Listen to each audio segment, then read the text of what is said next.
Which one? The boulder? Do we still have? Yeah, we're okay. Okay. Yep. All right. We'd like to welcome everyone today, and let's get started. We'll start with the Pledge of Allegiance. I pledge allegiance to the flag of the United States of America and to the republic for which it stands, one nation under God, indivisible, with liberty and justice for all. And next up on our agenda is Gina Hurst, who will offer a prayer or thought. So my thought is, I love that Benjamin Franklin usually says things pretty succinctly, and he said, perhaps the history of the errors of mankind, all things considered, is more valuable and interesting than that of their discoveries. And I can think that I've definitely learned from many of my own mistakes, and so with that, I hope that we'll always consider the good things, but also look at the mistakes too, so that we can improve the community that we live in. And I'll offer a word of prayer. Our dear kind Father in heaven, we are so grateful that we can be here this evening. We're grateful for this beautiful community that we are able to live in, that is safe and a nice place for us to raise families and children. We're so grateful for the opportunity that we have to serve as planning commissioners. Please bless us this evening that we will be able to listen and hear those things that are said by staff, commissioners, and the public, that we'll be able to understand the things that are trying to be conveyed, and that we'll be able to make wise and prudent decisions. We say these things in the name of Jesus Christ, amen. All right, thank you for that. Before we get started, I missed the last Planning Commission meeting at which you all so very kindly voted me as chairperson, so I appreciate the confidence that you placed in me. I have some very large shoes to fill. I appreciate all of the leadership that we've had under Dave Hershey, and thank you. So I hope to do even half the job that he did. And all right, so moving on to our first matter of business, we have a zoning text amendment involving chicken and rabbit permits. This has been scheduled for a public hearing. I'll turn the time over to staff. All right, thank you, Chair. All right, just to catch you up really quick, since you weren't here last time, the City Council wanted to get rid of the renewal permit for chicken and rabbits, and we as staff thought it was a good idea to keep the initial permit just for educational purposes and to keep some kind of running tally of the chicken owners in the city. Kevin came up with the brilliant idea of having a chicken census instead of a renewal, so we would still have a tally of the current chicken owners and the city, just in case there were, in a small chance of ever having like a bird flu outbreak or something like that, we would have a tally of the people who currently have chickens. So we can send that out annually instead of a renewal fee and a renewal permit, just kind of a very low-key survey to see if they're still using their chicken coops and currently have chickens as well. There also has been brought up the issue of just an expiration to the permit, since there wouldn't be a renewal permit every year, and if it would be, continue with the land or with the person. So we just decided that it would be similar to a use, like an abandonment of a use in other sections of the code, and that if you do not actively have chickens on your property for over 12 months, then the permit would just expire automatically, and this would be determined by that, survey or census, whatever that we do annually. And that way we do have a knowledge of who does have chickens, and there would be some kind of expiration or time limit to your permit, so it's not just like a once a lifetime permit and then runs forever, that if you don't use it for a while, then it expires on its own. So those are our solutions to the issues that came up from last time. It seemed like in my review of the minutes that the focus was on chickens, but as I read the text, it also applies to rabbits as well. Yes, is that correct? That's true. most of the permits that we have, I would say only one, a very small majority, like very small number of them have rabbits included in them. Yeah, as I recall, when it originally adopted, one of the commissioners that was serving at the time had a neighbor that had rabbits. So they wanted to include rabbits into the count. That's how rabbits showed up. I'm not sure, other than that one incident, who has rabbits. Are there any questions for staff? So my question is, so you're saying that rabbits need a permit just for pet use, not for raising of No, it's for family food production. family food production? Yeah. So pet use, they wouldn't need a permit. Correct. Okay, great, thanks. Any other questions? This matter has been scheduled for a public hearing, so at this time we would open the matter for public hearing if anyone would like to speak to this matter. Seeing no one step forward, I'll close the public hearing. Any further discussion or debate? I'll go. So after I thought about this a little bit more, I kind of half made this comment a little bit last time. It does seem a little bit strange to me that we require permits for chickens and rabbits in the residential low zone, but we don't require anything like that, anything at all in agricultural zones where you can have chickens and rabbits.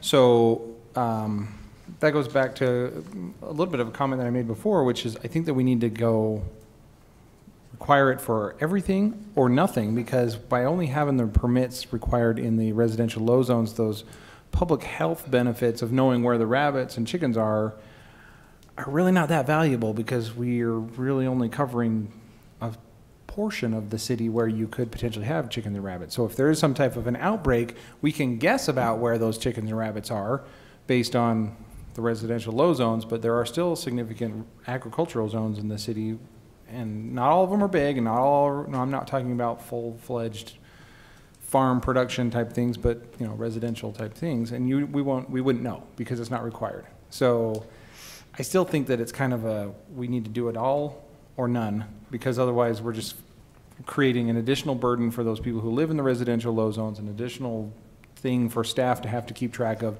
and really we're not getting the benefit out of it that we think we're getting out of it.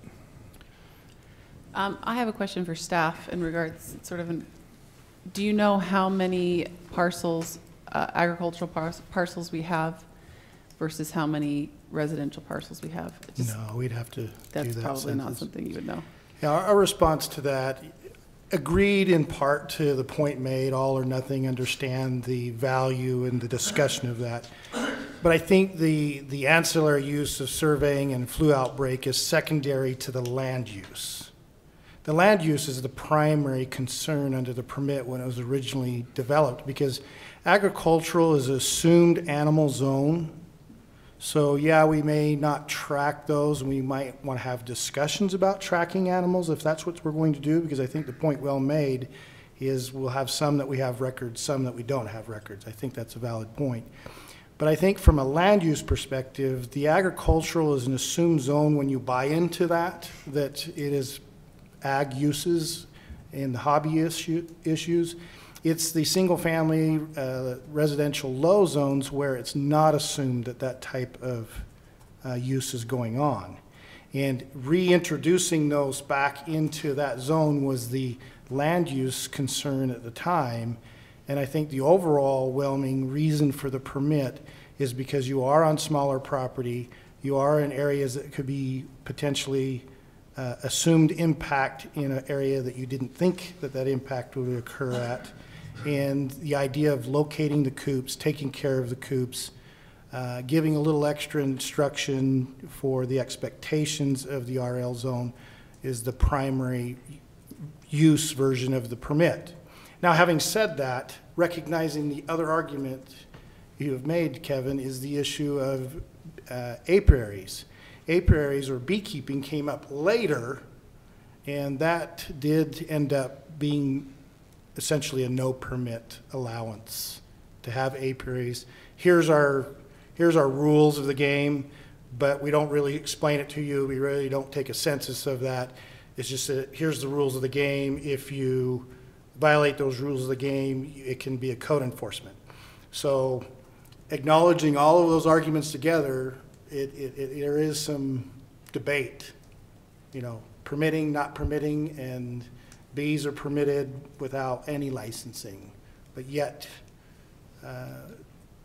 you know, comments during that time was if a child's walking by, anaphylactic shock, how do I know that? But it was seen at that time as a fairly low risk. So acknowledging the argument, that's the debate. Bees are kind of hands-off, chickens are kind of in the middle, and ag is kind of open-ended. And that's the best I can explain the way our ordinances are structured. I didn't personally have any concerns about the way that the ordinance is drafted. I was simply curious, and perhaps you talked about this at the last hearing, and so I apologize if I'm treading ground you've already discussed, but what do other surrounding cities do with regard to permitting for chickens? Very similar. The annual renew, I would have to investigate further, but the urban chicken ordinances usually start out in some type of permit and instruction. That's very common.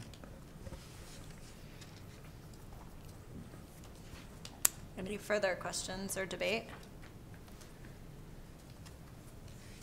If not, the chair will entertain a motion. Chair, I make a motion to recommend approval of the amendments to zoning code CZZ 12.55.240 as followed in the staff report. Suggested reasons for action 1 and 2. Second. Any further comment or discussion? I'll just real quickly comment on this one. If we're going to vote on the motion and the staff report, I'm inclined to vote yes because it is a step kind of in that direction of reducing that burden on the residents of the city. Although I do feel like it's probably something that we don't need altogether, but. Right. I agree, and I hope staff can reflect those sentiments to the council when it goes up. We certainly can. That I agree with Kevin that the move in that direction is reasonable to me, and I wouldn't be super disappointed if the city council decided to move in the direction of the bees. For what it's worth, this didn't strike me as an odd requirement, given that I have 2 dogs and I have to renew a license for them every year, and they're also in residential area, so it doesn't cause me a lot of concern to ask for people who own chickens in a residential area to at least have to get an initial permit. I also would say that I appreciate that there are some basic guidelines for health and maintenance if you're using them for poultry and for hobby that are a little bit different than keeping even a dog as a pet. Mm-hmm. I mean, you do have to take care of a dog in this specific way and be careful with your neighbors and stuff, but I think for the health, safety for our residents, I think it's great that we have the permit that gives that education up initially that can, you know, we can feel comfortable knowing that we've given them some education. And I also agree with staff that it is a use issue for me where any of the issues that I have with whether or not we are permitting in ag or in resident, I think it makes more sense, obviously, just because of the use is different than what is initially zoned for that area. So I like that there is an actual permit when it's something other than just a typical residential use. Any further discussion?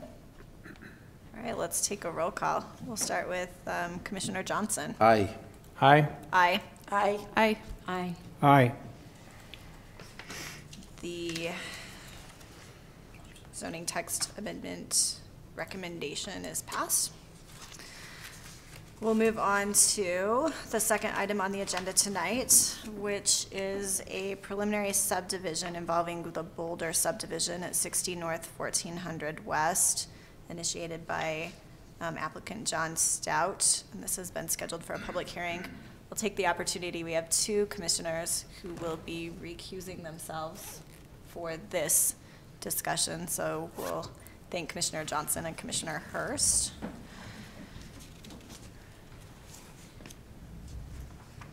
And while they're stepping down, we'll turn the time over to staff. Thank you, Madam Chair and Commissioners. As you recall, a short while ago, this project came before you. It's in our South Business Park. It's 75 North Street, so you're looking at the far southwest corner of the city. There's a U-shaped road of industrial uses. There's a lot within the development that Mr. Stout owns, and he would like to take the existing building, which is currently occupied by True Golf, in its entirety. In their decisions for future use and investment, would like to take that building and turn it into a condominium so that they have ability to have a space that can either be maintained and kept or sold to individuals. The Condominium Act is the ruling governing ordinances of the city. We refer all condominium plats to the state code, so there's not a lot of other additional regulation in city ordinances. So they would like to plat those condominium lines within the interior of the building, create 4 different sub areas within the building with that plat. You've seen it during conceptual. They're not building anything new. They're not adding any infrastructure at this time. There is plans to be issuing a permit for some interior remodeling to the building that they've submitted. That is currently under review at the building official and the rest of the staff that look at building permits. But the application before you is just simply the condominium.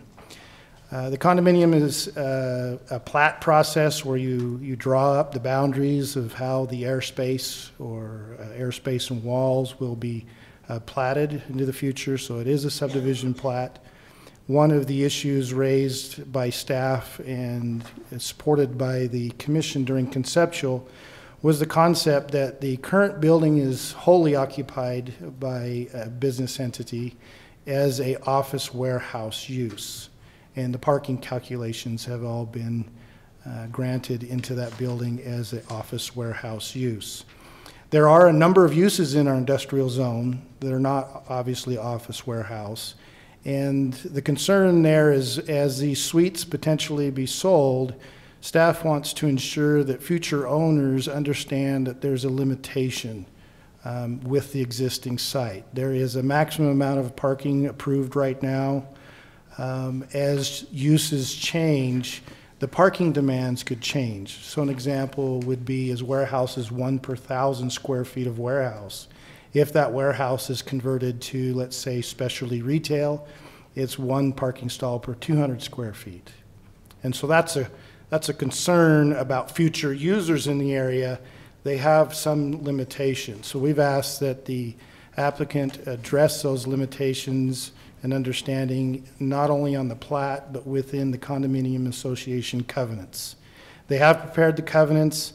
They do talk about in the covenants complying with city ordinances, but parking itself is not addressed in a specific, and I think that's something we still raise a concern about before we approach to final, that we need to have that language in the governing documents of the condominium, as well as some type of notation on the plat.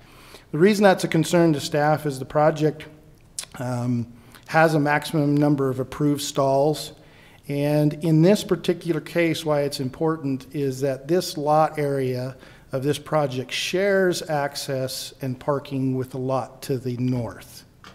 And so those 2 buildings together, when they were originally developed, have a note on the subdivision plat of a shared access and shared parking.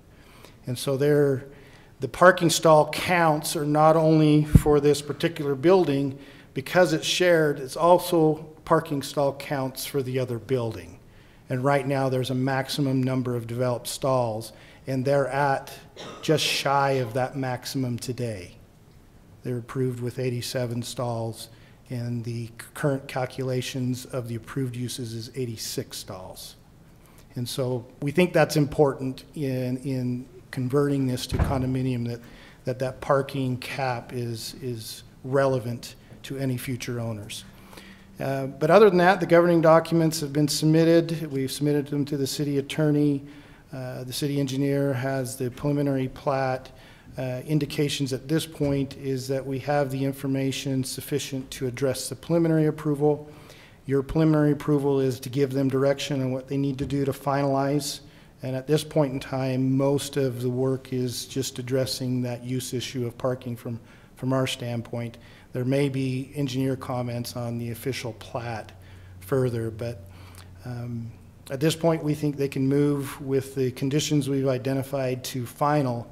That final plat then would come back to you for verification before you send it on to the city council. So at this point, we're recommending you move forward with conditions of approval on the preliminary. Thank you, Corey. One question for you. You mentioned that there is a shared parking arrangement with the owner on the north side. Do we have any communications or reason to believe that there's any concern on the part of that north side owner about the I parking? believe you'll hear comments about from the north side owner tonight. Fair enough. Any other comments for staff? Questions? All right, if the applicant is here, we'd invite them to step forward if they'd like to speak to this matter. Is the applicant here? See him here. All right. Well, as this has been scheduled for a public hearing, we'll go ahead and open the hearing for public comments. If anyone would like to speak to this matter, we'd invite them to step forward and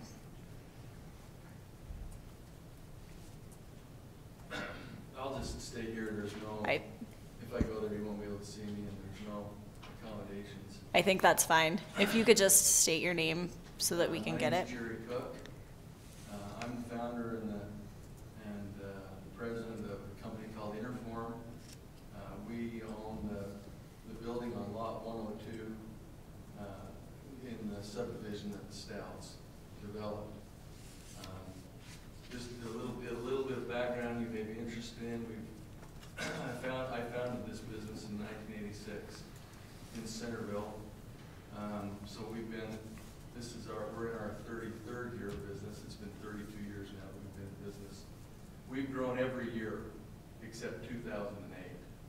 And in 2009, we surpassed what we were doing in 2008. So we have a good history of growth. We employ right now just a little over 110 people. We'll be moving.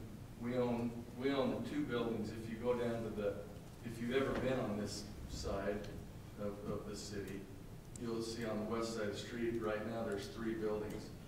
On the south side is the building we originally built, and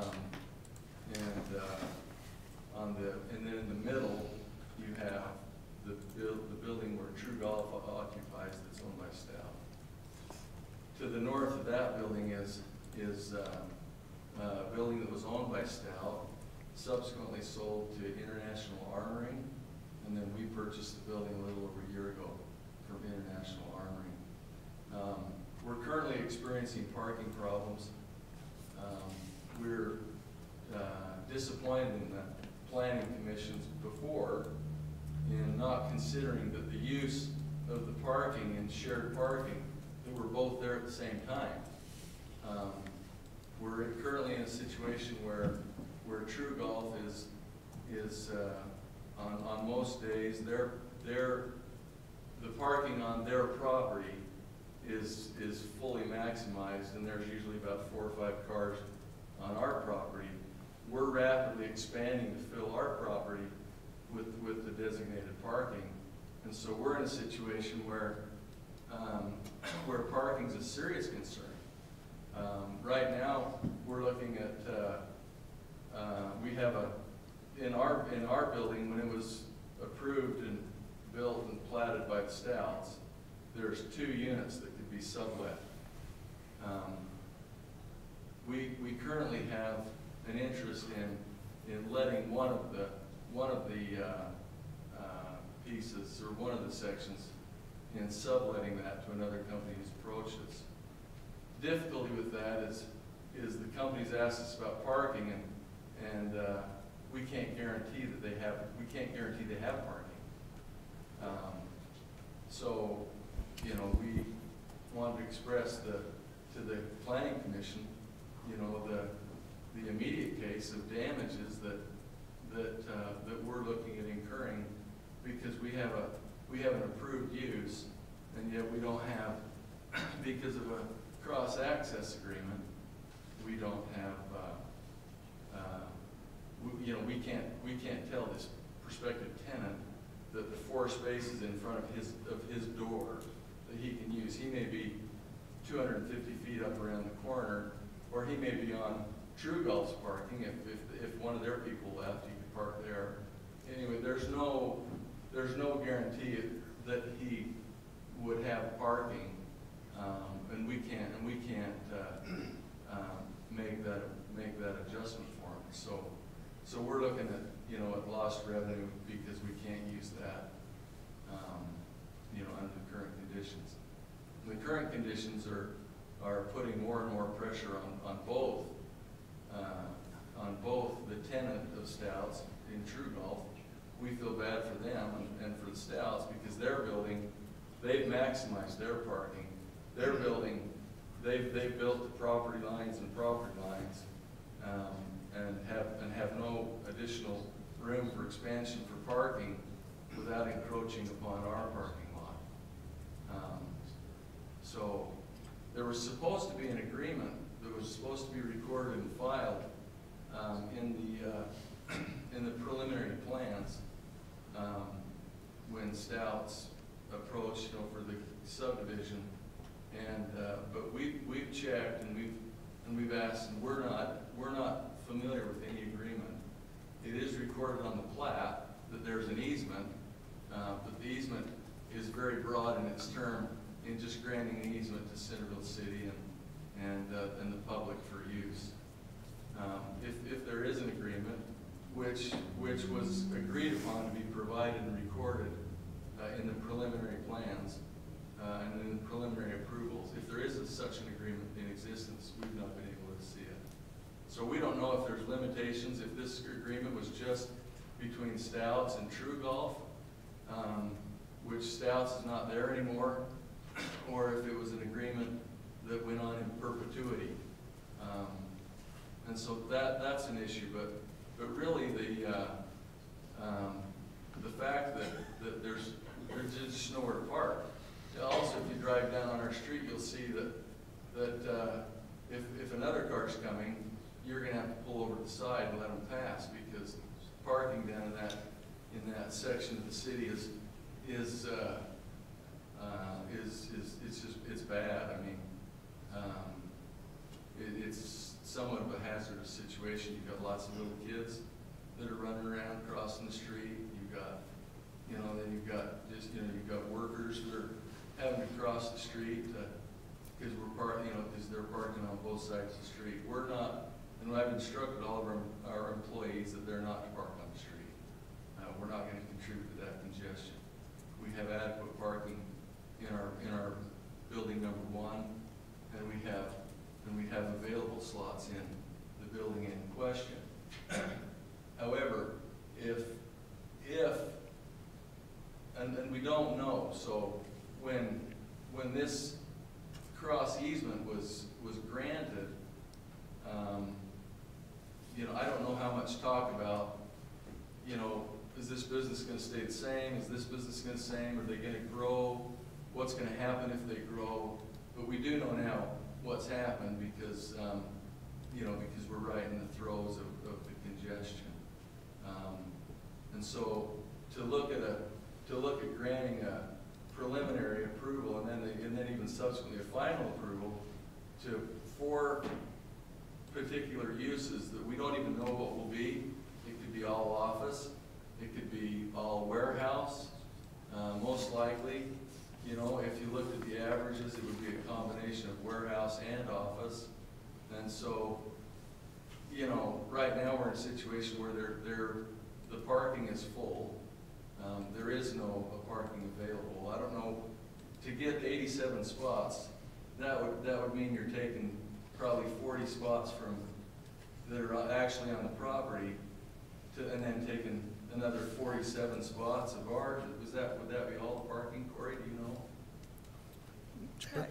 You can go ahead and answer the question. Yeah, the parking is in multiple places. The shared parking on this site is all located on the plat in this area. And there's approved parking back here that are private 23 spaces back here on the original plan. Yeah, which was never, it was never completed, so. Yeah, back, they amended it, they've moved it and shifted it right here. This is where they're parked. But it was never done, it was never completed. But it's the area devoted on the site plan approval. Right. So anyway, so if we're forced to again, then just like we were forced to clean up the area in the back because of dirt piles that have been allowed to accumulate there, if we're forced to acquire more parking, we're going to do it. Do you know what I mean? But we shouldn't be forced to do it, because also in the preliminary, in your on your amendments, or not on your amended, but on your original site plan on the notes, I believe that's where it says that both lots stand on their own, equal to sustain themselves.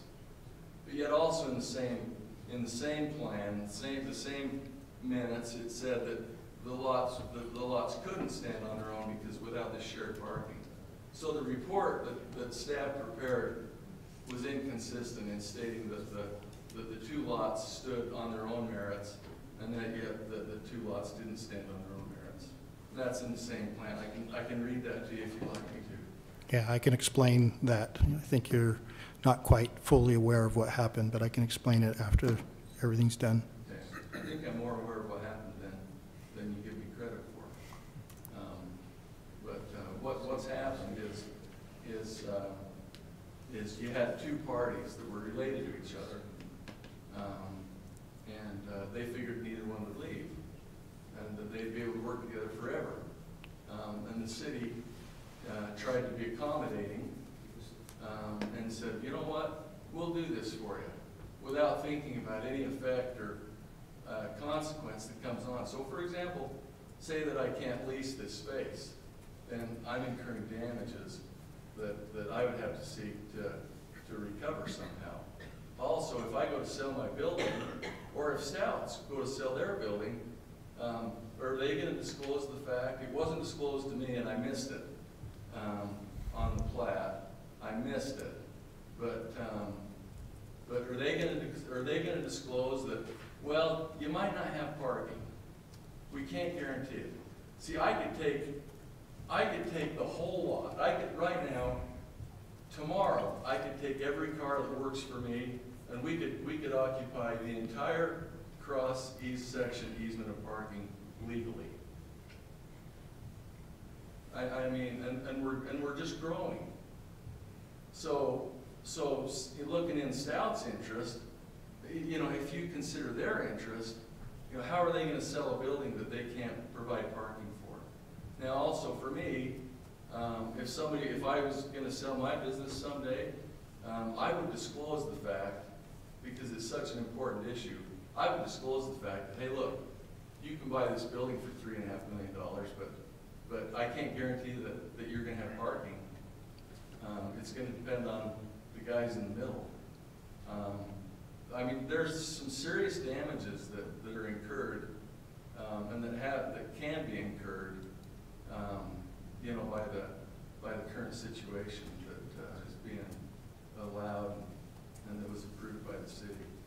I mean, there's very serious consequences that would need to be addressed if we proceed forward with expanding the parking in an area that already is insufficient. I'd be happy to answer any questions. I think let's go ahead and see if there's anyone else that would like to provide any comments. Oh, okay. But thank you for your comments. Yeah. Is there anyone else who would like to speak? If I may, I'll just drive one point. My name is Paul Hurst. I've conflicted Gina out of being at the rostrum tonight. And by the way, she's having a birthday today, so. The only point I'd make, Jerry has represented it well, and I represent the Cooks and the Hursts as their engineer. And that is the thing that we ask. The bottom line is this. we ask that you not allow the Stouts to enlarge their parking.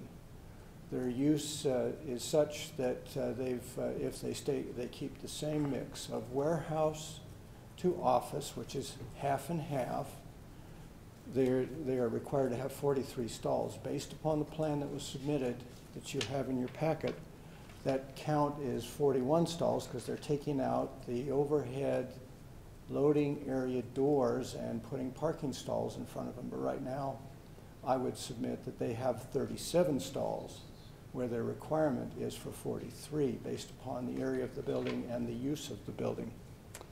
By the same token, Jerry Cook and in his building to the north is also required to have 43 stalls. That's where the 86 comes from, based upon square footage again, and based upon the use as determined by the city.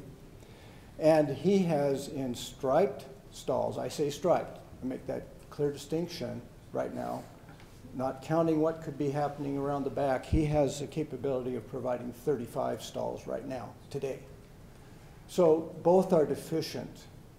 If the Stout building was converted 100% to office use for the square footage that's also designated by the city, they would be required to have 72 stalls. That's impossible without just totally blocking out the building to the north in terms of parking.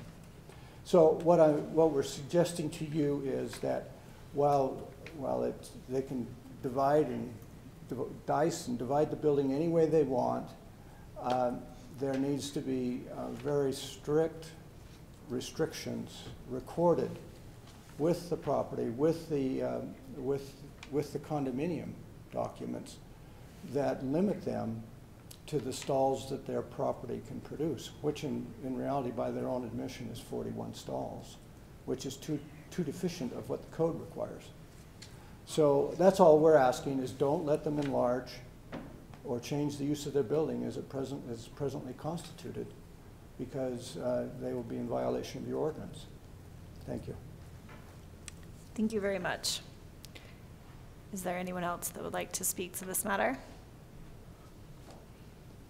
Seeing no one step forward, we'll go ahead and close the public hearing. Gray, can you address the comment that Mr. Cook had raised regarding inconsistencies in the report? Yes, I'd be happy to. The original report, what was called out is there's a staff acknowledged that when they developed the project, that there was insufficient number of stalls for one of the lots. And we did quote the city ordinance that you have to maintain all your stalls on your lot unless other mechanism is provided. What happened is the Planning Commission then listened to the Stouts when they developed and said, look, between the two lots, we have sufficient stalls.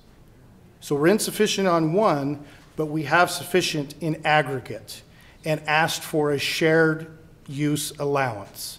And the Planning Commission did approve that shared use allowance. If I recall right, I may be a little off, but I think they were off by 6 stalls on one of the lots.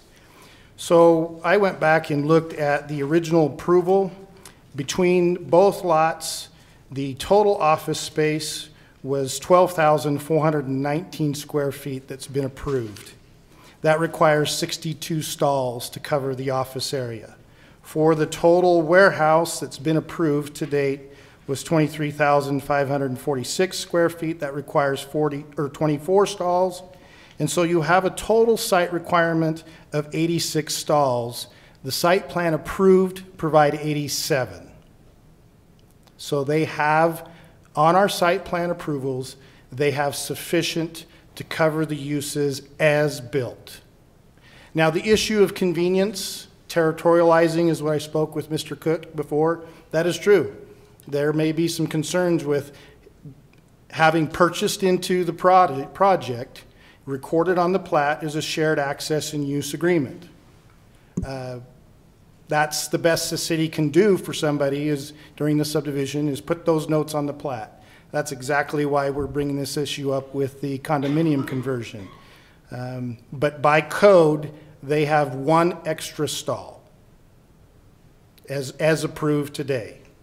whether it's convenient, whether they like the shared situation, those are all valid points. I do think the overall valid point is that they're at capacity. And that's why we're bringing up the issue of putting in a note on the condominium side of the conversion and in the CC&Rs that this parking is an issue. But you have this issue whether you have this shared access or not. You have plenty of warehouse office spaces that are approved under site plans as office warehouse. If they choose to change that use, there's a process for amending and changing that. And so everybody in the industrial area, there's lots of uses allowed, lots of different parking calculations. So you're subject to the cap that either you have built or if you have extra area that you can install in the future. So if Mr. Cook is expanding, he has a cap already. There's only one extra stall by the original approval. So if they're expanding and growing bigger, they need to account in their operations that they have a limit on how much they can expand, as well as the Stout building.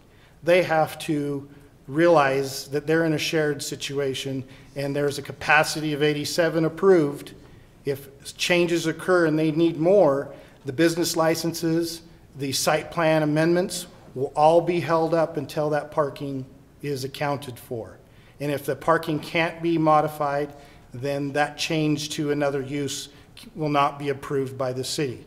And so both parties have to come to an agreement on how far they can expand.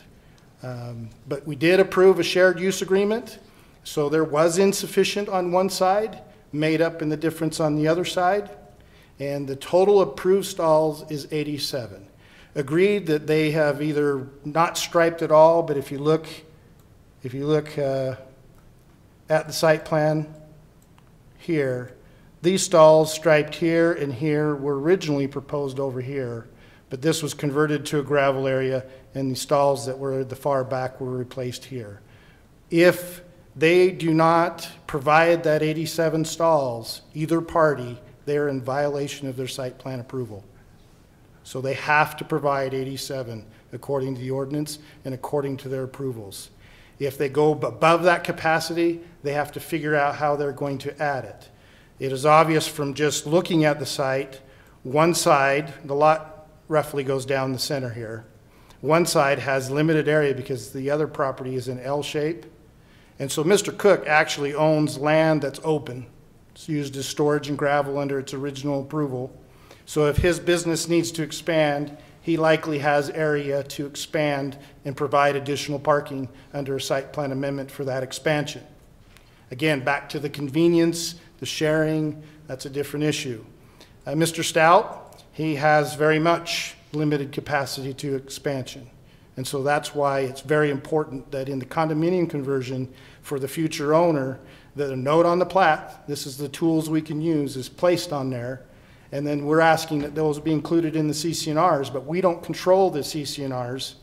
They can change them down the road, and we don't know what they're going to do with them. But the city's role is to at least put it on the plat.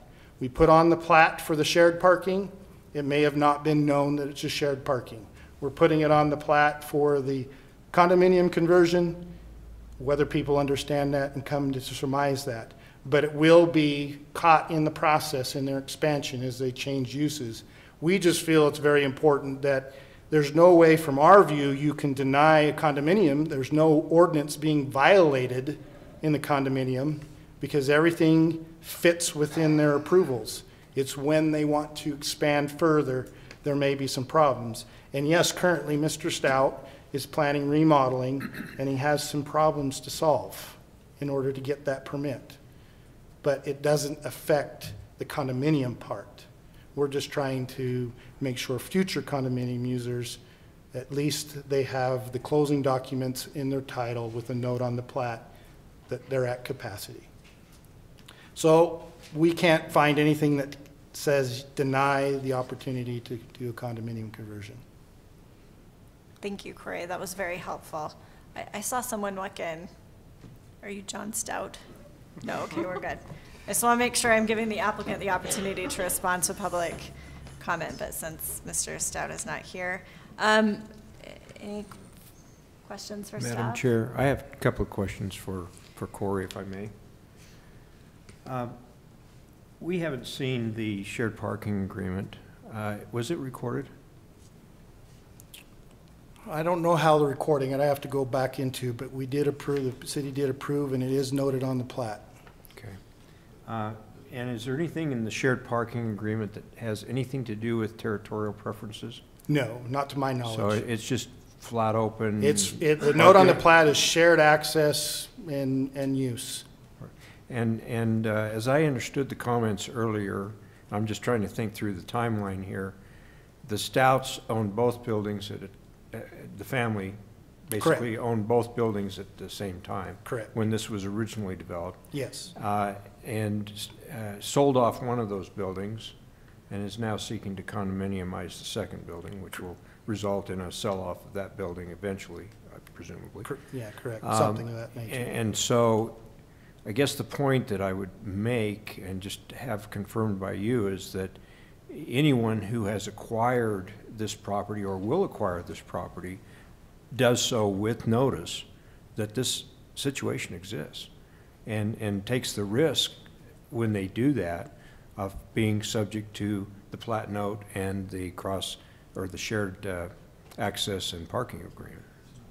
Yeah, that's the difficult part, is because the city involved in subdivisions, shared access, we record the documents. They're part of our understanding the title documents when they purchase. But I acknowledge that I have seen closing documents on my home, and I have not perused every line item. And that does happen, so I don't think it's unnormal for some folks to be caught surprised with something. But the city can only go to the recording documents, putting the notes on the plats, and the site plan approvals, and those are our enforcement tools. And after that, for lack of better terms, it is a buyer beware situation. Thank you. I just had a suggested addition to condition number 5. It just talks about the CC&Rs. I would suggest you add to the end of that condition and add it as a note on the plat. And then also an additional condition number 6, that all existing easements of record must be shown on the plat. Again, when you're amending a plat or condominiumizing, they need to go to the original plat and pull all those easements and put it on this plat. We do that as part of final site plan, but I like to have it as a condition of preliminary so that they're not surprised that we're asking that, and so that their engineer knows we'd like those all pulled and put on this plat. I think those are great suggestions, Lisa. And just to clarify, when we get to that preliminary site plan, we'll be able to talk about the use and. You won't have any site plans because it's all built out currently. But when you're talking about remodeling, it depends on what happens in the process. There's two processes for amending a site plan. One's administrative. If they're in compliance with current codes and in compliance with their approval and it's issues that are not affecting their original approval as far as specific conditions, there's a zoning administrator approval. in other words, they keep their same use? Mm-hmm. Okay. Well, not just the same use, is that they comply with the codes. Okay. But if there's a specific condition called out in an approval by a land use authority, most of the time by the commission, the zoning administrator cannot render any decisions regarding that conditions, and it returns to the planning commission for discussion. So it just really matters of what they're trying to amend. In this case, the Stout building is built. They plan on some interior remodels, and that stays at administrative level until they need to make a site plan change. Then the site plan change review process says, can it be administrative or can it go to the administrative land use authority of the commission, Right. pending whatever their proposal is entailing. So you're telling me that after they're able to receive this, hypothetically receive this approval, if they were to remodel interior and change the use of how they utilize the property, it would go to you for an administrative decision on whether they meet parking requirements. Yeah, I mean, the part of the issue will be is as they convert to a use, since we're at capacity, how are they attritioning and rebalancing the capacity? Are they downsizing some office to go to retail? Because our office is calculated at 5 per 1,000 or 1 per every 200 square feet, where retail is only 1 per 250 square feet. So as they remodel and own the building, they have to decide, okay, I'm at capacity, can I add? Right. If I add, that's another process. Right. If I'm at capacity and I remodel, what give and take am I doing for which uses to rebalance the capacity of those stalls? And that's checked during their building permit review, their business license, expectations, whatever. So what you're really saying Triggers it. is that we have a condition for approval that talks about recording all of the parking regulations and any kind of easements that exist. And then if any kind of use change were occurred, they would also have to have an additional approval that they were following those parking Correct. requirements as well. Correct. Thank you.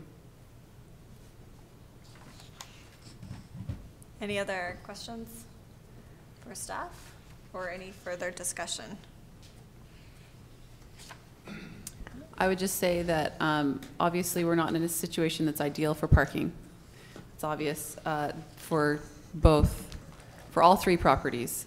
And it is unfortunate that we don't have always a clear understanding of how that came about and how that agreement exists. But I do think it's important, like Lisa said, to require those documentation to occur moving forward. If any changes were to move forward, that those documentation exist, then we have to have those recorded. And also, I think it's important that we have these checks to the parking situation that we can go through administrative, like we just reviewed those 3 things that can check any kind of additional parking issues that occur. Now, I think it's also important that, as Corey brought up, as uses change, and they will change, they change all the time. We have to be understanding of, okay, if this use changes, then we have to follow these guidelines. And so anyone in the Stout property who wants to change any kind of use will be subject to that requirement as well. So I think we have some ability to allow this owner to do what he wants, and he's not violating anything. As long as he follows those regulations for any kind of changes, then I think we have some clear guidelines that will help make sure there isn't any additional negative situation with the parking. Right, I think that's good. I think that's a good point there. Where this is an administrative decision, not a legislative decision, we don't have a whole lot of leeway on this one. This is, do they meet the minimum requirements for a condominium? Yes or no? And that's it. And I think we do have to just kind of count on any future use changes driving that future discussion about parking. So in some ways, I feel like our hands are tied, but our hands are tied. So. Well, I feel like our hands are tied, but knowing that we have sufficient checks for any kind of negative things that could hypothetically occur, we have these checks that are in place that can address those things. So hypothetically, best case scenario, we don't have any additional parking needs. Realistically, there may be some parking needs, and that's when that would be addressed further down the road. But in the current situation, we are not able to make a recommendation on that. My major concern is that everybody knows the rules going in, and so I don't know if we need an additional condition, because I think perhaps the CC&Rs may cover it along with the points that Lisa brought up, but I would really like to see that, make sure that shared parking and access agreement is recorded in some fashion so that it does appear on the preliminary title reports and is part of the closing package as these condominium owners come in, because it could blindside them, and that's not fair to them. And but I agree. I don't with Kevin. I don't think that there's a whole lot of choice in the matter, but I think we go into this knowing that there is some risk for future owners out there. Do you think that Lisa's recommendation for the sixth Condition? condition is I sufficient agree with her for- condition. I would maybe add a 7, though, that the shared access and parking agreement also be recorded if it has not been So, recorded. yeah, my is it- condition only covers if it's already recorded. So Oh. anything of record means that it's recorded, Right. county recorder's office, that has to be shown on the Right. plat. I am a little concerned about saying that it has to be recorded because we only have one applicant. You're talking about 2 different properties. So there are some legal issues with saying we're going to encumber somebody else's property that's not part of this application, but. Right. Well, I would disagree with that, because if the property owner had signed that access agreement, that property owner, unless there's a restriction in the agreement itself prohibiting recording, that property owner already has agreed to submit his property to that access agreement. So that, well, And I don't I'll even def- know I'll if it defer to exists, council. so I think it's just Yeah, creating the- some problems for the staff issue- to track yeah, down something if I that. recall, we'll come back and research for the final, but just going off my memory, the shared access just has to be in recordable form. And if I recall, the original plat was that recordable form. Right, so it might have just been a note saying, look, all common areas are subject to this easement. It may not exist in a Oh, okay. paper form, but, Okay.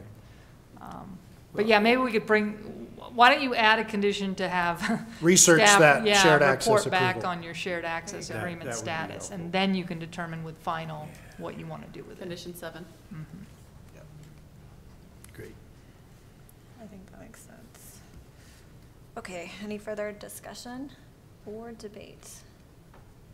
I'm going to go ahead and make a motion for the Planning Commission to approve the preliminary plan for the Boulder condominium subdivision with conditions 1 through 5 in the staff report, modifying condition 5 to include the additional language and added as a note on the plat. Add condition number 6, which requires all existing easements must be shown on the plat. And condition number 7, which is to direct staff to research and report back on the shared access agreement.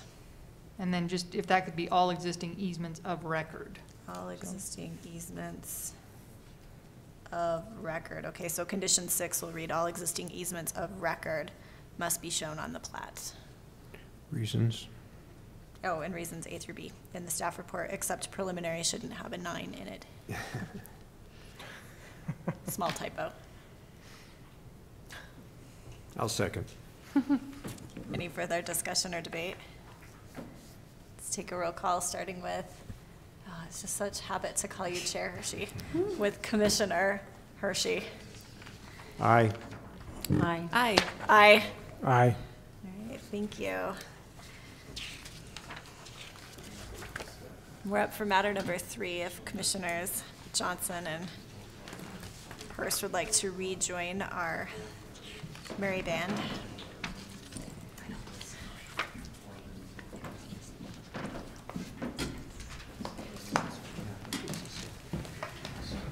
All right.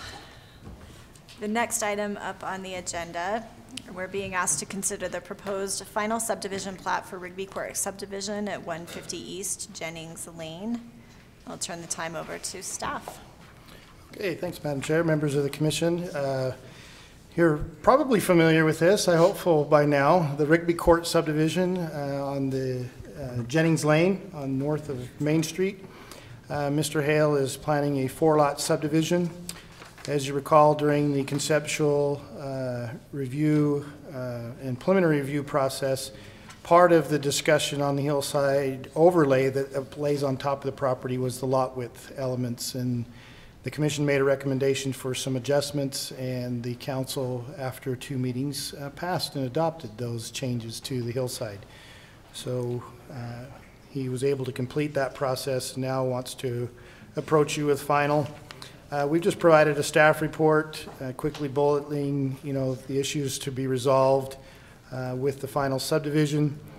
One of the things, they've included a number of notes that were originally required. This is a lot centered around the issue of a alleyway, private lane, and this is where some of the utilities will occur, allowing the residents of the large lots to access the rear yards of their lots down slope from the upper roadway. One note that did not show up on the plan was the calling out of an encroachment permit for that alleyway. We typically give encroachment permits for driveways to individual homes. This would be a common driveway or common lane, and we're just calling out that that is a notation so that when whoever and whenever that alley is constructed, that they know that encroachment permit is required to access Jennings Lane. The other issue I think is substantially in progress, but not wholly complete in the construction plans yet, to my knowledge. They may have solved it since the submittal, but it was the issue of secondary water.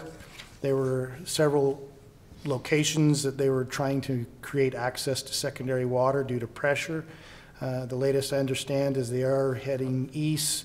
They met on site with the secondary water company and have reached preliminary agreements on connecting and using a previously installed private line and then eventually accepting that private line, and I'm sure they can answer the details for you if you so wish, but that is substantially underway, but we just need to make sure that the final decision by the secondary water company is agreed upon for final. So at this point, we call out recommending approval of the plat. This is where we'd move on to the city council. Most of our conditions are just addressing those needs to get to that recording system, the title report, finalization of the construction drawings with the city engineer, review of our paper plat process before you print the linen and get the signatures so that our city attorney, engineer, and their surveyors can all look and make sure that the paper version is in compliance with what we expect to be recorded. Once that takes place, they can submit that to the city recorder with the signatures and dedications. So there's actually a lot of detail work by city staff and prep for the recording of the subdivision plat.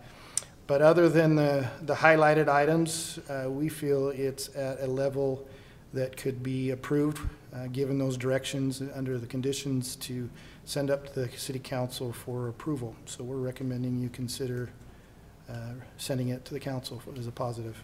Thank you, Corey. Does anyone have any questions for staff? Two questions real quick, just for make sure that we're all on the same page and clear here. The secondary water, you said that's coming from the east down Jennings Lane, not going to be coming through the neighbor's yard through the north? Correct. That's your That's the latest understanding of the design. And then number two, going back to, again, the last time that we were here, there was a significant discussion on sidewalks. The final subdivision plat includes sidewalks on Jennings Lane, is that yes. correct? What our ordinance says is that you are obligated to install them unless you are in an area that we don't require them, deemed that we don't require them. We have not achieved that level yet. The other option is you have to go to the city council and get a delayed improvement agreement, meaning we're not going to install them at this time for X number of reasons. But at this time, we don't have any ability to waive the installation of sidewalk on Jennings Lane. The closest would be to delay it. So just I believe it's prudent to install them. I know that some of the neighbors were concerned about having them. We're not requiring any of the neighbors to have them at this point. That'd be a different thing altogether. But I could see this being something where you delay it and then for whatever reason it gets lost or forgotten, and then then we argue over who does it and when and why and whatnot. So. Yeah, agreed. We staff take the position in a consistent basis that the city doesn't build sidewalks, the city doesn't build streets, the development builds them, and then those costs are transferred to the sale of the land. Then we take them over after they've been installed, and then we fund and budget those capital improvements. So our position is always to install sidewalks. Certainly there are those unusual times where it doesn't make sense, and so we build into the ordinance a delayed improvement agreement. If you recall, we've enhanced those provisions for delayed, but the council still left in a clause that they can exempt it if they, for other reasons that they find credible. But generally, we're of the position, unless it's a specific area identified not to install sidewalks, delayed is the option. You really don't want to go down the road, because if you get too many of them, costs increase down the road. People find out that it's prohibitive given their savings, and it gets to be a major conflict. So we hope not to, but the council asked to keep it in there. Thanks, Corey. Any other questions? We'll invite the applicant to step forward if they so desire. And if you can state your name, and I'd love to hear you address how the secondary water status is Okay. coming. Fred Hale, live here in Centerville. We have, since the last time we were in front of you, Scott and I have met with Weber Basin, and we've got the route all planned. We're just trying to finalize material and location. We have to put in a PRV, and we're not exactly sure where that's going to go until Weber Basin. We gave them the information today. They're doing some work now to help us design that. So that I should have a letter from Weber Basin next week, but everything's really been talked about and planned out, and we're just finalizing. So that should be here, within a week or no less than 2. Sidewalks, I planned on putting sidewalks in from the beginning, because if you don't, they landscape, it just makes a mess when the time comes to put them in. So we will be, and hopefully they won't have to. In fact, they won't, but I don't want to make neighbors mad, okay? So I'm going to live there, so. But anyway, also with the note that Corey was talking about that private lane, we just have to get that permit going and note it on the plat, I think, and I think we're good to go there. So anyway, other than that, we're kind of ready. So thanks. Great. Any questions? Any questions for the applicant? Nope, thank you very much. Any further discussion? Nope, no public hearing. Nope. Can I ask a question? Corey, I know we talked in the previous meeting about that the engineer was going to review construction of homes versus stability of the road. I'm assuming he was comfortable with that. Yeah, that's a great question and point to remember. There's a lot of discussion on the hillsides to control and minimize the cuts and fills. That was part of the amendment process. What we've determined is that we can reduce right-of-way widths in a hillside below our 50-foot right-of-way width, but we indicated that fills, when we reduce it, still need to be within a right-of-way to keep the road stable. What the city engineer and the development review committee looked at is, well, we can't require right-of-ways larger than 50 because that's our city spec. So they are building a 50-foot right-of-way road. They're not asking for a reduction. They're going to go to the 50-foot width. And then as part of the front utility easement, there's going to be an additional slope stability easement in that utility to cover the toe of the fill.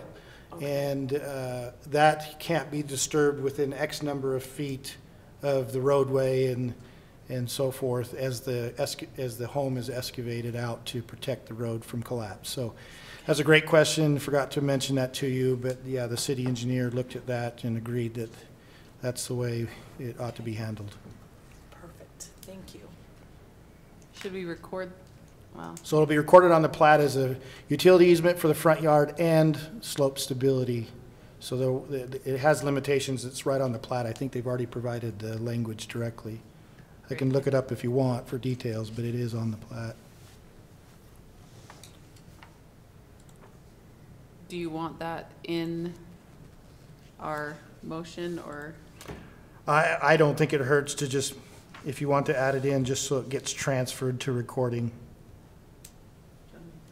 Sure. Somebody want to take a stab at? It's already shown on the plat. Yeah, Is it's. it? Are you yeah, comfortable it's with that. it already being on the It's plat? Where's the- If it's on the plat, I don't think we need it. I think that's fine. I'm comfortable with it. Is it the lines, the stripy sort of? Yeah, you'll The see it on the lines. grading. Okay. That's what I thought it was, right here. The downside. Okay, here's, I think, a slope easement of varying width is shown along the boundary of the Rigby Court right-of-way. No cuts in excess of 1 foot are permitted in this area after final grade has been set without city permission. Perfect. Yeah, that's perfect. Thank you for pointing that out. I missed it. So. Any other further discussion or questions for staff? Chair will entertain a motion. I'll make a motion for the Planning Commission to recommend the final subdivision plat and plans for Rigby Court subdivision, subject to staff report 1 through 8 and suggested reasons for action A and B. Second. Any further discussion or debate? Let's take a roll call, starting with Commissioner Johnson. Aye. Aye. Aye. Aye. Aye. Aye. Aye. All right, thank you. Moving right along to the last item on our agenda. You're welcome to stay and listen to us go through the minutes. It's super exciting. All right.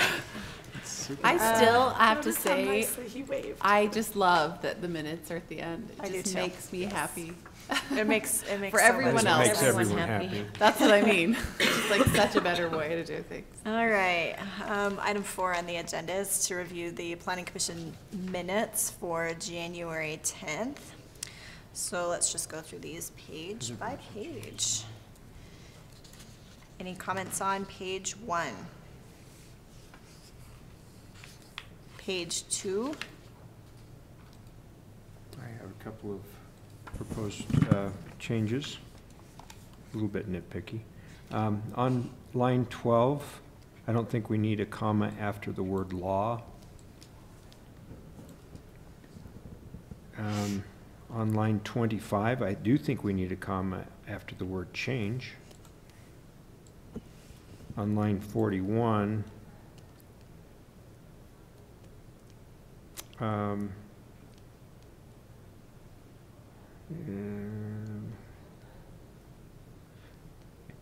by this change, on line 41, the term "by this change,"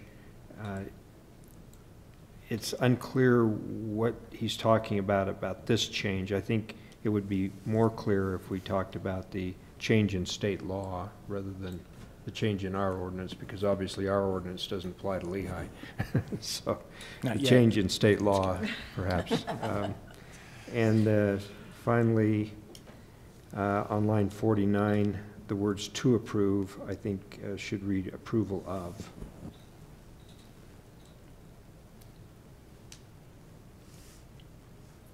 Thank you. Any other revisions? All right, page 3. Yeah, I had one change on line. Sorry, trying to do this on my phone. Yeah, it's coming, guys, just a sec. On line 13, it reads, Commissioner Johnson did point out that the rebuttal to his argument would be so-and-so. I would just change the word "the" on line 13 to "a rebuttal." I got a big ego, but it's not that big. Yeah. I thought it was "the." I thought it said The rebuttal. Well, normally yeah. Well, I'm gonna try to get this commission to pass it with us, so we'll see. I have a change on page 3. The comment, Commissioner Wright, starting on line 6. Commissioner Wright asked if Commissioner Johnson foresaw that moving in the direction of having no fee and no business licensure for home-based businesses would create more work or less work for city employees. Let's just do more or less work for city employees.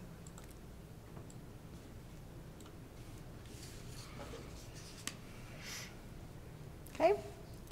Line 24, shouldn't that read, "The Planning Commission finds that amendments are consistent," Yes.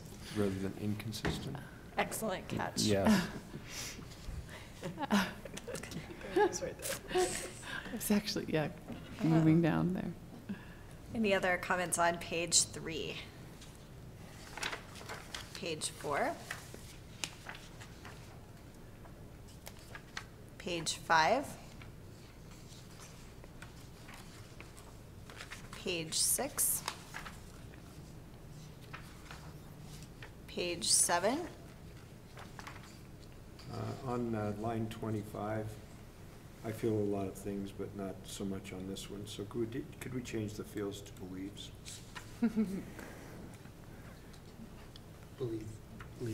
Just Dave, going back to Line 25. page I think 6 you might have also. said Helgeson is all E's. I just noticed that as I'm flipping past. Or, sorry, which line? 41 on page 6. Oh, Ian.